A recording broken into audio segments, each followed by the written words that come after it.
Senhor esteja convosco. Ele está no meio de nós. Proclamação do Evangelho de nosso Senhor Jesus Cristo, segundo Lucas. Glória a vós, Senhor. Naquele tempo, Jesus dirigiu-se a uma cidade chamada Naim. Com ele iam seus discípulos e uma grande multidão. Quando chegou à porta da cidade, eis que levavam um defunto, filho único, e sua mãe era viúva. Grande multidão da cidade a acompanhava. Ao vê-la, o Senhor sentiu compaixão para com ela e lhe disse: não chore. Aproximou-se, tocou o caixão, e os que o carregavam pararam. Então Jesus disse: jovem, eu te ordeno, levanta-te. O que estava morto sentou-se e começou a falar. Jesus o entregou à sua mãe. Todos ficaram com muito medo e glorificavam a Deus, dizendo: um grande profeta apareceu entre nós. Deus veio visitar o seu povo. E a notícia do fato espalhou-se pela Judéia inteira e por toda a redondeza. Palavra da salvação. Glória a vós, Senhor. Você está um pouquinho, você está em casa, você que está aqui na nossa paróquia de Santa Teresinha, Vicente Pison, Evangelho de Lucas. Terminamos Mateus, começamos Lucas. Os 4 evangelhos são lidos todo ano, todinho, quase todo. É bom ler em casa, né? Lucas 7, 11 a 17. A gente aprende muito com os evangelhos. A maior devoção da gente, nós temos devoção com santo tal, é bom, eu também tenho. Minha devoção é essa daqui, Nossa Senhora do Carmo. Mas melhor, não sei se melhor, mas ao lado da devoção, lê os evangelhos, tem a devoção pelos evangelhos. Porque não lê muitas vezes. Maria ensina a gente quem é Jesus, mas Jesus está aqui nos evangelhos, o jeito que ele falava, fazia, dizia, não sei o que, está aqui no evangelho. Quer aprender quem é Jesus? Leia o evangelho, reflita o evangelho. Como é que ele fazia, como é que ele mandava, como é que é isso. Jesus raramente pedia, ele mandava. Ele ordenava as coisas. Vai ordenar hoje, né?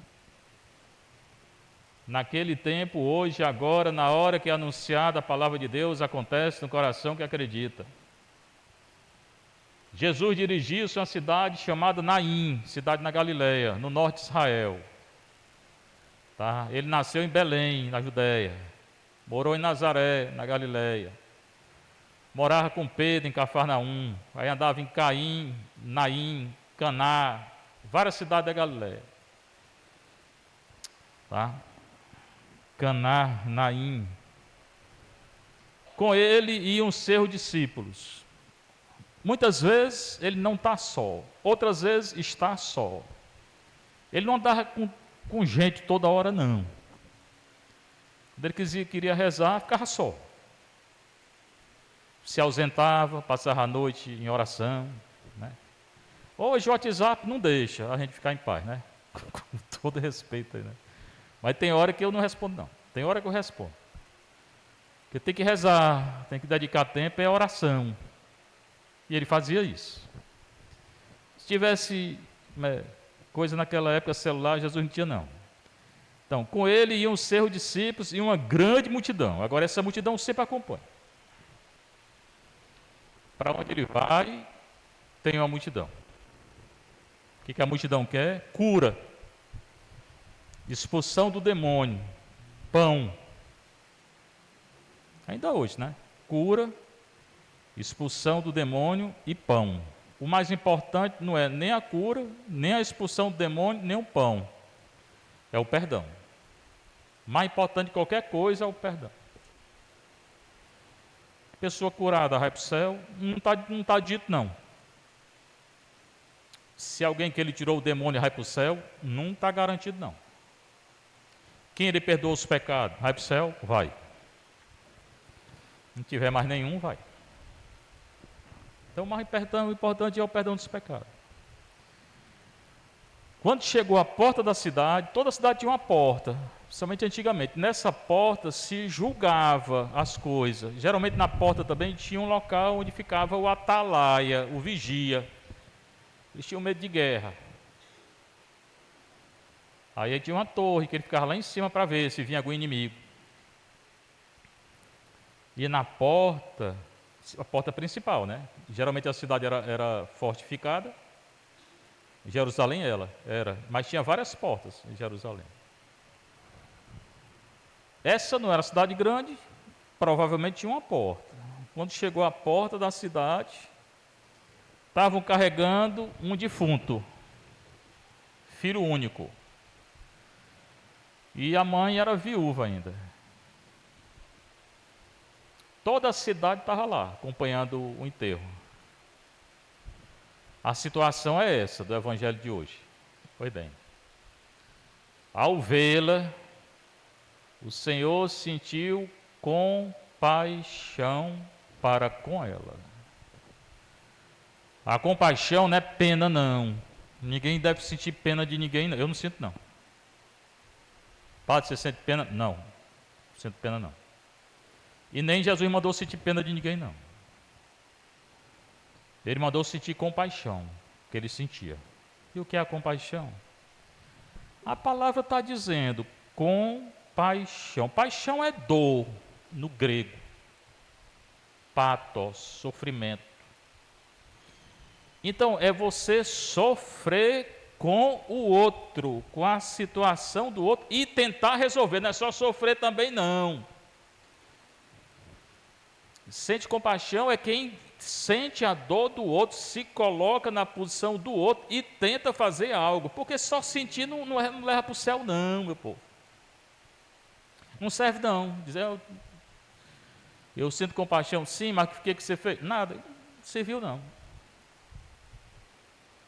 Se a gente vê o irmão que está sofrendo não fazer nada, não fizer nada, João, primeira carta de João, não serve, não.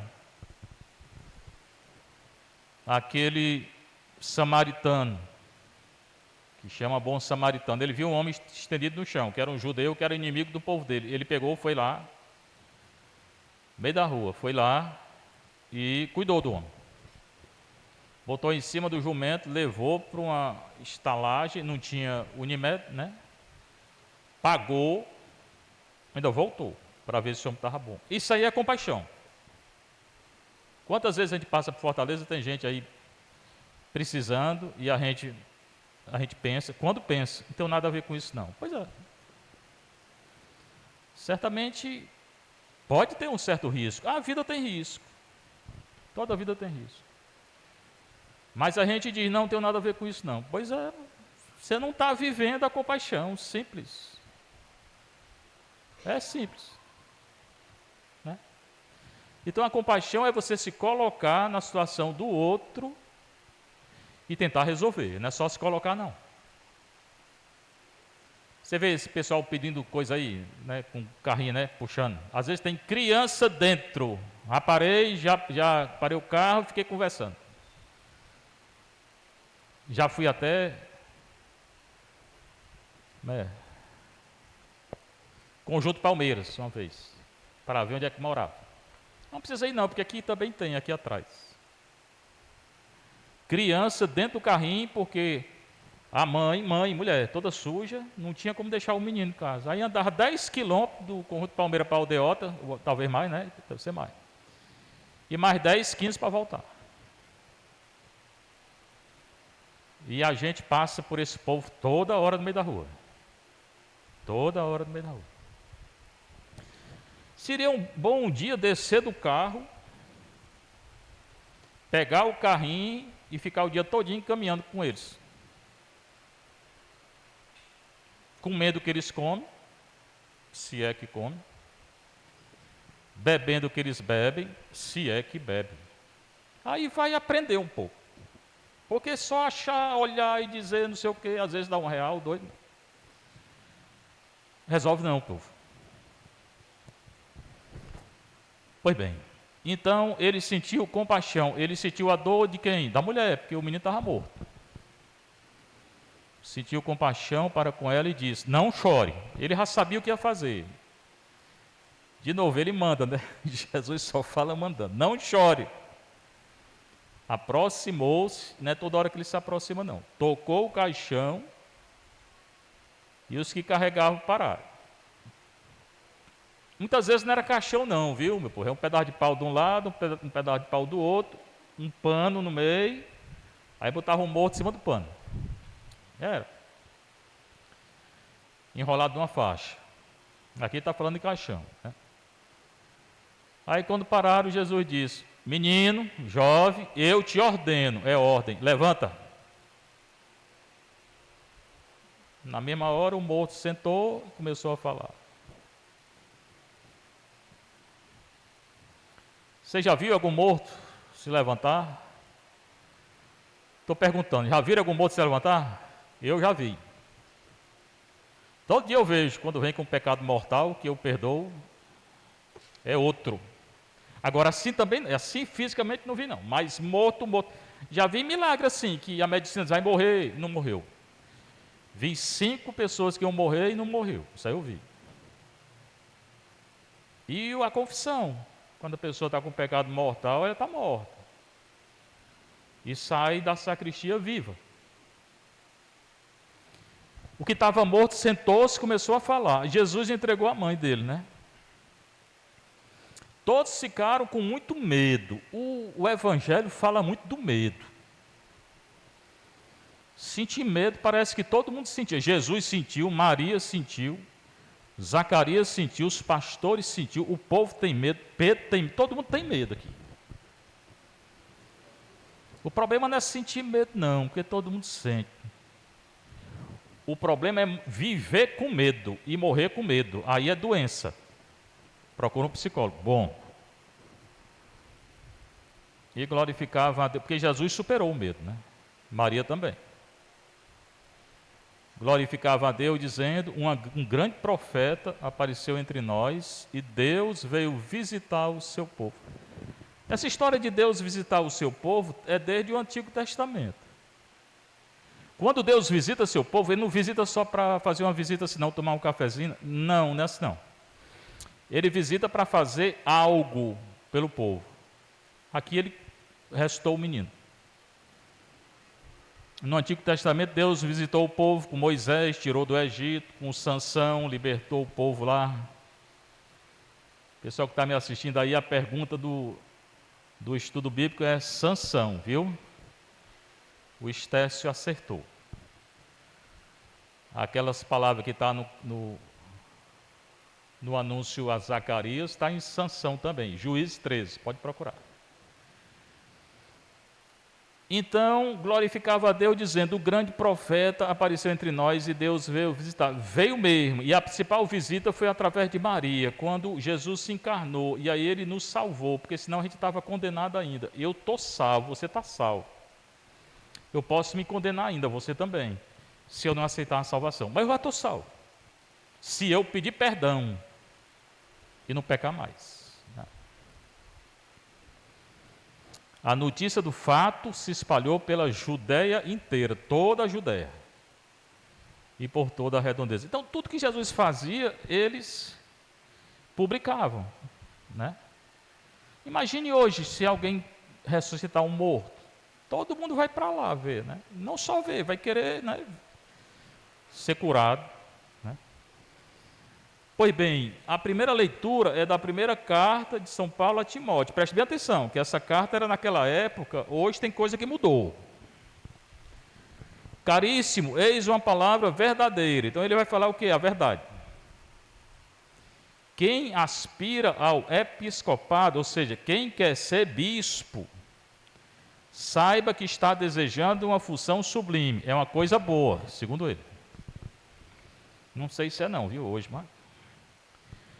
Porque o bispo tem o dever de ser irrepreensível. Próxima frase. Marido de uma só mulher. Os bispos eram casados naquela época? Eram. Está escrito aqui. E eram mesmo. Hoje não é mais não? É não. Os padres eram casados? Eram. E hoje não é mais. Porque tem um bocado de razão que dão aí na história. Procure um pouco, leia, né? Na razão que eu encontro é que um papa, a situação estava uma situação de anarquia dentro da igreja, né? Era bispo com mais de uma mulher, o padre com mais de uma, como acontece por aí, né? Aí o papa acabou. A partir de hoje não casa mais. Graças a Deus, meu Deus. Então hoje não casa, acabou. É celibato para quem é padre. Se você não quer ser padre, aí você deixa. E quem falou do celibato? Nosso Senhor. Hoje estão querendo rever. Eu sou contra. Digo logo, já disse várias vezes. Padre pode casar? Não, pode não. Que tem que ser livre para quê? Para Deus. Se ele resolver casar, deixa o sacerdócio. Não é obrigado a ser padre. Não pode fazer as duas coisas. Isso foi decidido por isso, porque no final eles não estavam sendo fiéis à vocação. E não podia ser fiel, podia, mas não estavam sendo. Como hoje em dia, muitas vezes é uma luta, né? O matrimônio. A gente sabe disso. Mas naquela época eram casados? Eram. Depois deixaram de ser? Deixaram. Os padres também. Hoje estão querendo revisar. Para mim, continua do jeito que está. Ele continua, marido de uma só mulher, sóbrio, não podia beber muito, prudente, modesto, hospitaleiro, capaz de ensinar. Não deve ser dado a bebidas, nem violento, mas condescendente. Pacífico, desinteressado, deve saber governar bem sua casa, educar os filhos na obediência, na castidade, né? Que é uma coisa que hoje também pesa, né, pessoal? Que eu também falo. Castidade é um dom de Deus. Todo mundo tem que ser casto. O padre tem que ser casto. Quem não casou tem que ser casto. Quem casou tem que ser casto, ser fiel. É para todo mundo. Ah, mas é uma coisa difícil. Mas eu não estou perguntando se é difícil. Não estou perguntando, não. Eu estou dizendo que tem que ser. Se é difícil, se é fácil, é possível ser.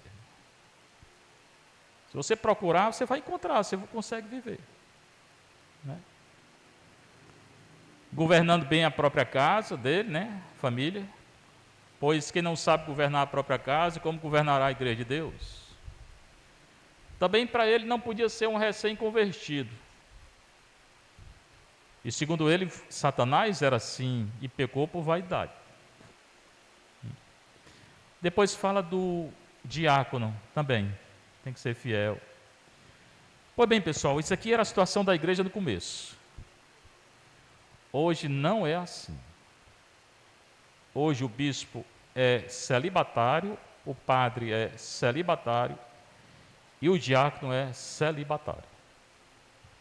E deve continuar. Se ele decidir um dia que quer casar, nenhum problema. Deixa de ser padre.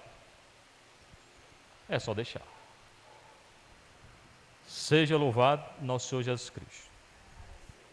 Seja.